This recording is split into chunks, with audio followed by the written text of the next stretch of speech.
To prepare for the unexpected, Taiwan school children participate in mock disaster drills on this day. We take a look at the difficulty charity organizations have in conducting relief missions in Vietnam.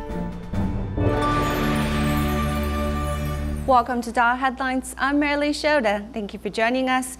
We begin today's program in Malaysia, where Butterworth has been flooded due to mere hours of heavy rain.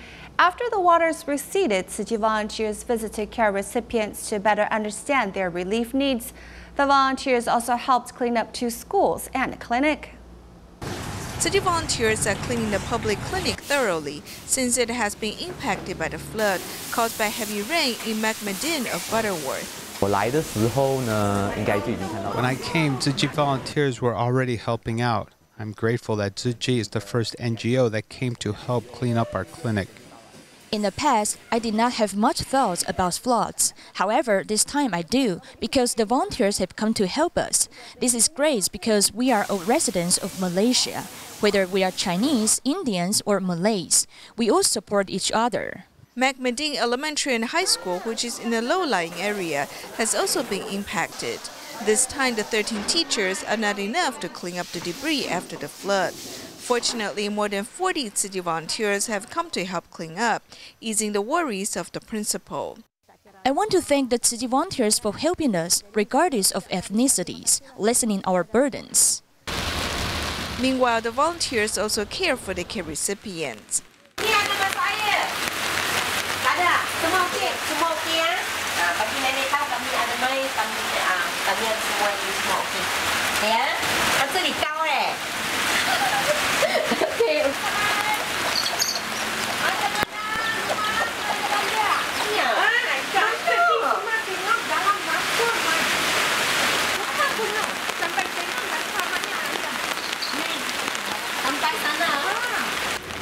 The volunteers wade in water to visit the care recipients to better understand their needs.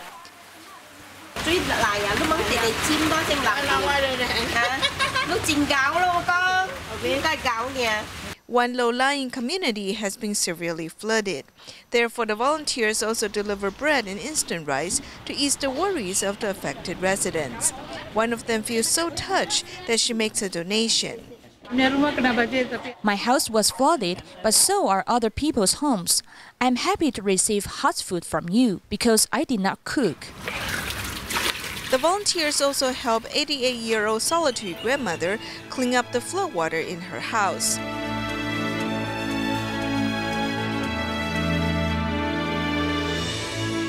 Love and care has been delivered to the disaster areas. September 21st marked the 18th anniversary of the 9/11 earthquake that devastated Taiwan, and since then the day has also become Taiwan's National Disaster Prevention Day. On this day, 3 million teachers and students participated in earthquake drills. In our next report, we'll take you to Tzu Chi Senior High School affiliated with Tzu Chi University and the Kaohsiung DaAi Kindergarten to take a look at how they prepared for disasters.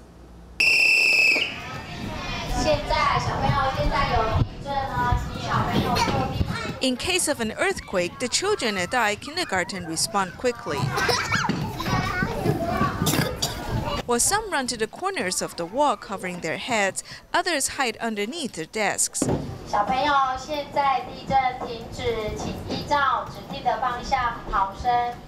Upon hearing the directions, the children take their protective hoods and head out.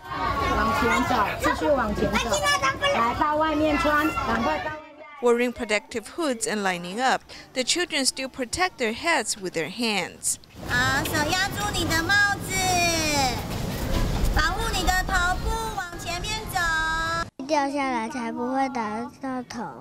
Despite their young age, the children are calmly rehearsing for earthquake response under the teacher's instructions, learning to protect themselves. In case of disasters, not only are escape routines important, delivering disaster relief aid is too. This mobile kitchen was used to provide food during the February 6th earthquake in Tainan in 2016. Staff and students from schools in Hualien and Taidong have come to learn about it. While people are cooking food, there is smoke. In addition, we've prepared 6 jingsa folding tables and chairs. reporter has taken pictures of people eating at the table, and they look like customers at a Japanese restaurant. Tzu Senior High School, affiliated with Tzu University, not only teaches students to learn from past disasters, the school also takes action to prepare for future devastation. 18 years ago, the earthquake which struck Taiwan on September 21st took away the lives of over 2,400 people. In Shigang, Taichung, over 1,800 houses collapsed along the Cholongpu fault line. Due to losing loved ones, many people stayed in despair and couldn't move on. In the following year, an art group went there to help the locals set up a performance troupe to let go of their negative emotions lingering from the disaster. As for Liu Jiawen, who survived the quake, but her parents, her eldest sister, and baby brother did not, she now finds new meaning in life by expressing her emotions through her artwork.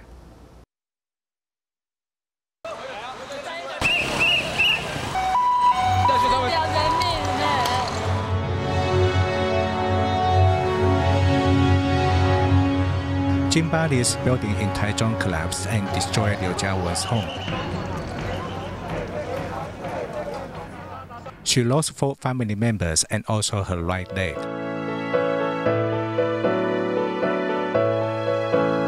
When I was buried under the rubble, I thought my parents were probably living a more comfortable life in heaven than if they had survived. 8 years after the quake, Liu Jiawen displayed her determination of not bowing to her fate. In addition to studying, she endured standing for hours for her part-time job.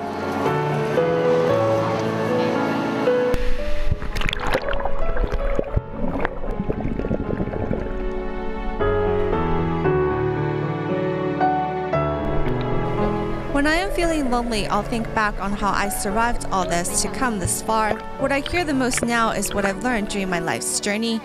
I survived the earthquake, so there has to be a reason for it.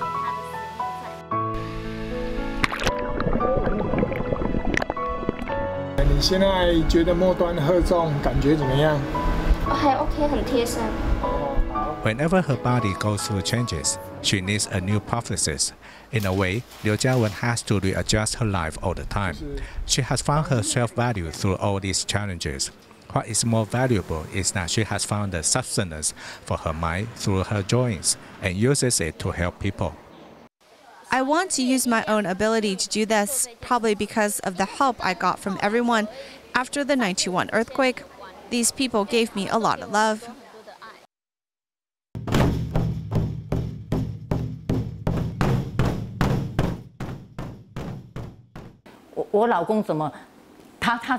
My husband protected me from harm by covering me up with his body.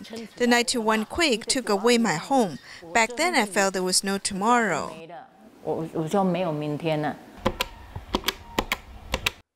After the earthquake, I was so shell-shocked that I forgot the phone numbers and I didn't know which numbers to dial.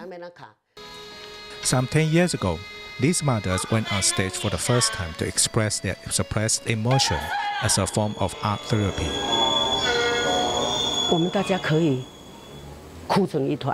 We can cry together or laugh together. There may be things you don't dare to tell others, and you'll hide it in your heart forever. But when you are here, you can bring out all of them.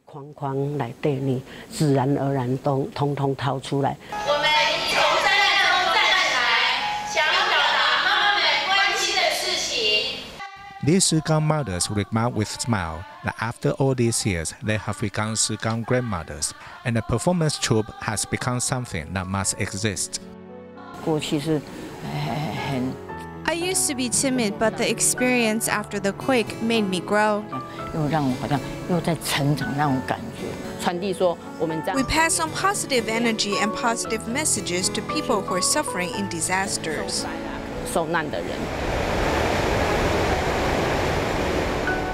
The September 21st earthquake is in the past now, but to these Shigang mothers or Liu Jiawen, the strength they have gained is in the present.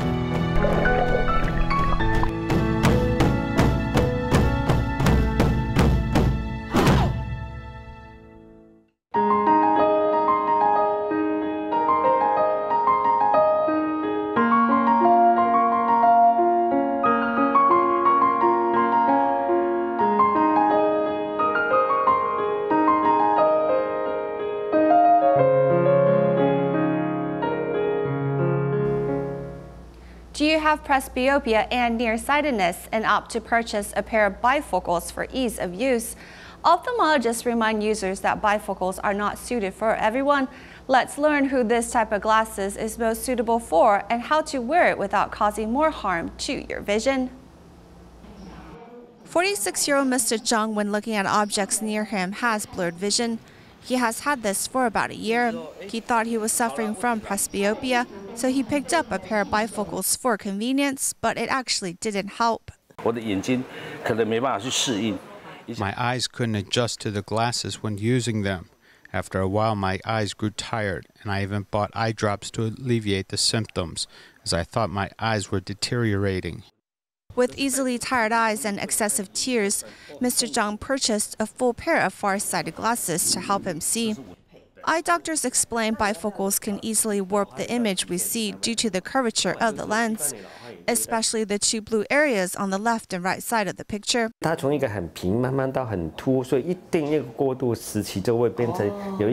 lens progresses from a flat to a curved area, so just like climbing a hill. When you get to the top, there's a visual change.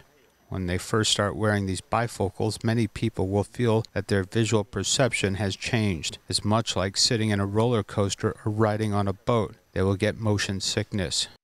Doctors remind patients that wearing glasses in the right way is important. You can only look at it straight on, and moving your eyes up and down, your neck and head cannot move at all. If you want to see close, you need to adjust your hand position, not your head. Also, if one's astigmatism is over 150 degrees, then the patient is not suited for this type of glasses. Astigmatism isn't just an optical surface problem. When wearing bifocals, these two impairments might warp the visual image even more. It might cause the wearer to become dizzy when walking. After the age of 40, eye deterioration is a normal part of life. But choosing the right glasses, wearing it in the right way, and giving your eyes a rest is the best way to further combat the symptom. Due to instability in the country, Vietnam's economy has remained stagnant. It wasn't until 1986 that the local economy began lifting thanks to the influx of foreign investments. Those living below the poverty line have decreased from 1992's 49.2% to 2014's 3.1%. However, this means there are still 3 million people with a living standard of earning less than $1.25 per day. To help alleviate the poor, many international NGOs have approached the country. Yet, as the country is still communist, charity organizations need government permission before any activity can begin.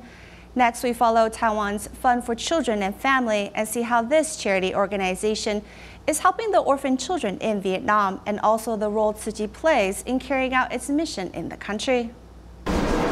Following along with Taiwan's Fund for Children and Families Vietnam branch director, our reporter arrives at the Hoa Mao Don Children's House, where the 4-story building is home to 96 children of all ages. Inside the cramped space and metal railing dividers, the children spend their entire day here. It looks like a prison. I feel for the children trapped here. This movable type was installed later. Yes. Taking a look at the older children's area, there are no beds. 20 to 30 children sleep on the floor in this approximately 33 square meters room. The children that end up here are orphans, abandoned, or children with special families. There are not that many with parents. They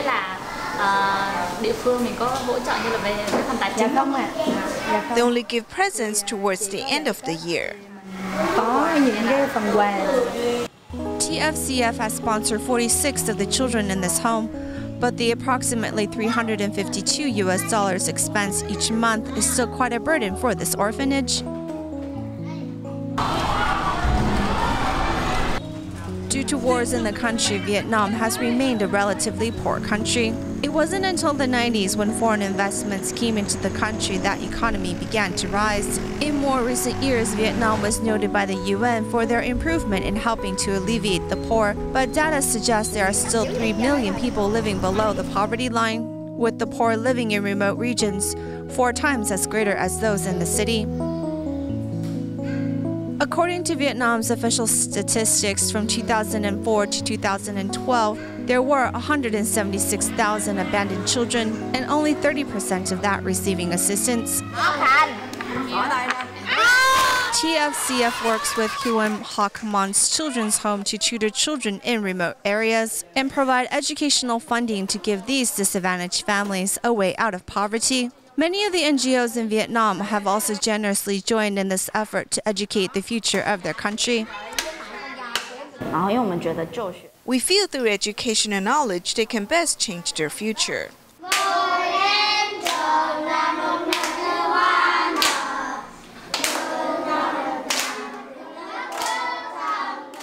Due to the country's communistic restrictions, international NGOs were not allowed in the country until 1986, and it was only open to NGOs with an organizational age of over 20 years. Even now, charity organizations are often restricted when helping. In this country, you need a government approval to do charity work. New applicants can only gain a 3-year permission, while Tzu Ji, who has been here for a dozen of years, can straight jump to level 2. TFCF can only work with the local government or local NPOs to carry out their charity work. But for Tzu Ji, who has been in Vietnam for many years, they can do so much more. Riding on a motorcycle, Tzu Ji volunteers are headed towards the care recipient's home.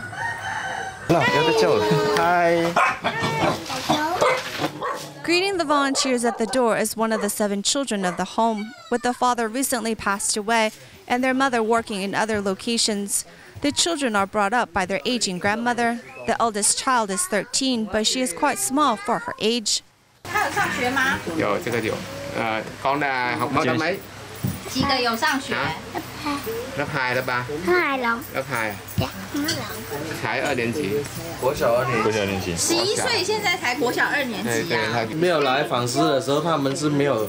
Before Tzu Ji provided the family with financial assistance, the children didn't have money to go to school. But after, each one could get an education.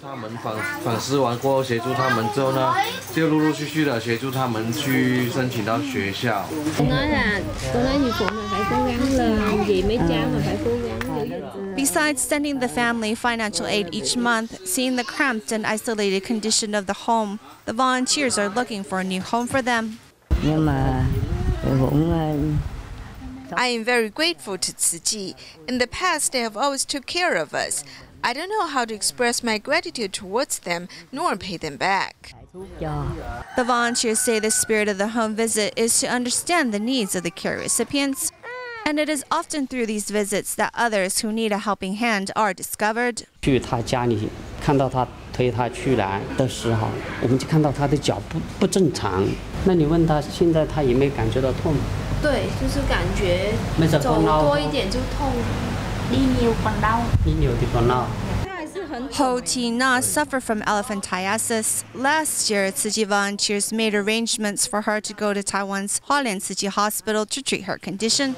Her husband, Le Van Tan, is paralyzed due to a vehicle accident and was already a Tzu Ji medical care recipient. The two make ends meet by selling lottery tickets. It's been 3 years. This is the 4th hospital. His medical fees are fully subsidized by Tzu Ji. Tzu Ji has long been welcomed by Vietnam since 1994 to alleviate the suffering of remote villagers. And in 2003, they were able to receive permission to host large-scale free clinics. Thinking back, volunteers remember when their charity work was forbidden for 2 years due to not following the country's rules. However, thanks to the long-term honest care of the disadvantaged, there is no more misunderstanding.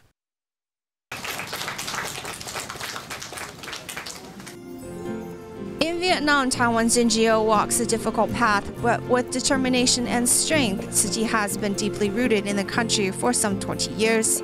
Today, the foundation is able to provide more assistance to the poor, and in terms of disaster aid, Tzu Ji is always standing by to help. And perhaps it is these good deeds that have strengthened the ties of Taiwan and Vietnam.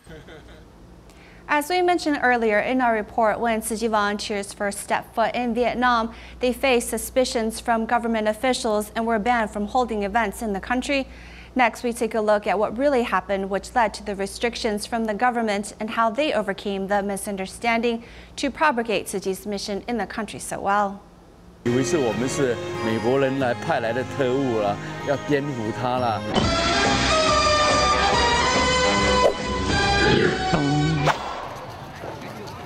Back in the days, Tzu Chi volunteers' identity was mistaken. There were even local groups who came to protest the free clinic.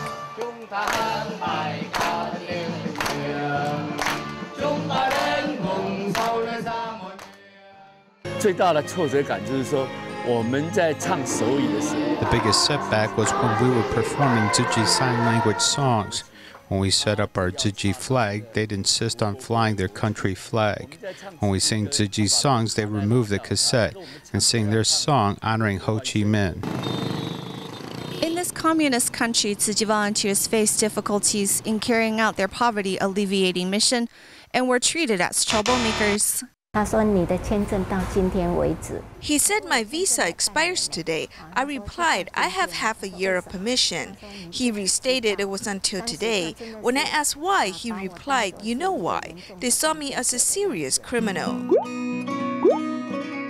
Yang Biyun came to Vietnam with her husband due to his work in 1994 and saw the poor conditions of the local residents suffering in the aftermath of the war. Yang decided to do her best to alleviate the suffering of the poor, but was then met with governmental mistrust and restriction from entering the country. Back then, Vietnam was extremely weary of non-governmental organizations, especially religious charity organizations. 他们收了一大堆的这个金枝语的翻译本。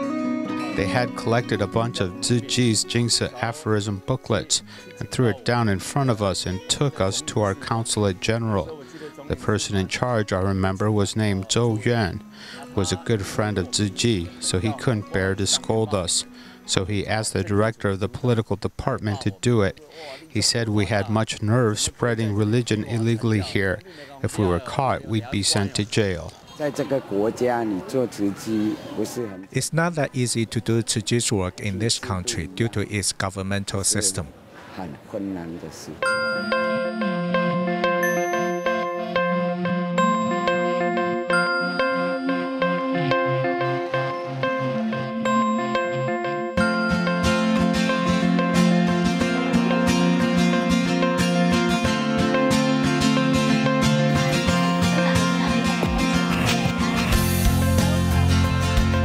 Has been deeply rooted in Vietnam for 23 years. Currently, there are 145 commissioners and Sichens, 338 local volunteers, and 2,635 donating members.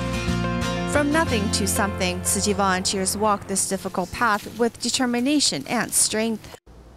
Tzu Chi's aid for the impacted in the greater Houston area continues to the small town of Rocheron, where the majority of the residents are Cambodian Americans.